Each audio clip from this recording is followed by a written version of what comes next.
Hello, ഈ ഒരൊറ്റ മീൻപിടുത്തത്തിൽ നിന്ന് മനസ്സിലായിട്ടോ നമ്മളെ ഓരോ മത്സ്യത്തൊഴിലാളികൾ എത്ര ബുദ്ധിമുട്ടിയിട്ടാണ് നമ്മളെ കടലിലേക്ക് ഇറങ്ങുന്നതെന്ന്. കാരണം ഇന്ന് നല്ല തിരയുള്ള ദിവസമാണ് കേട്ടോ. എന്നാലും നമുക്ക് കഴിക്കാൻ വേണ്ടിയിട്ട് കിട്ടുമോ നോക്കാമെന്ന് പറഞ്ഞു കേട്ടോ നമ്മളെ സിറാജിക്കയും ഒരു കൂടി കടലിലേക്ക് ഇറങ്ങിയത്. പക്ഷേങ്കിൽ തിര കാരണം നമുക്ക് ഇവിടുന്ന് കാണുമ്പോൾ തന്നെ മനസ്സിലാവും അവർ ഒരുപാട് കഷ്ടപ്പെട്ടിട്ടാട്ടോ വല ഇടാൻ നോക്കുന്നത്. പക്ഷേങ്കിൽ കുറച്ച് സമയമാകുമ്പോൾ കഴിയുമ്പോഴേക്കും അവർക്കത് നടന്നില്ല കേട്ടോ. കാരണം അവരെ ബോക്സും കാര്യങ്ങളും വലയൊക്കെ കയ്യിൽ നിന്ന് വിട്ടുപോയിട്ടുണ്ടായിരുന്നു കേട്ടോ. അത്രയും തിരയായിരുന്നു കേട്ടോ. അങ്ങനെ നമ്മൾ ഇനി മീനൊന്നും വേണ്ടാന്ന് കരയെന്ന് വിളിച്ച് പറഞ്ഞിട്ടാട്ടോ അവരിങ്ങനെ കയറിയത്.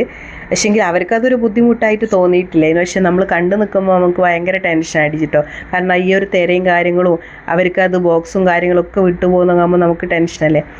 അങ്ങനെ ഇതാ അവർ വല എങ്ങനെയൊക്കെയോ വലിച്ചെടുക്കാൻ നോക്കുന്നുണ്ട്.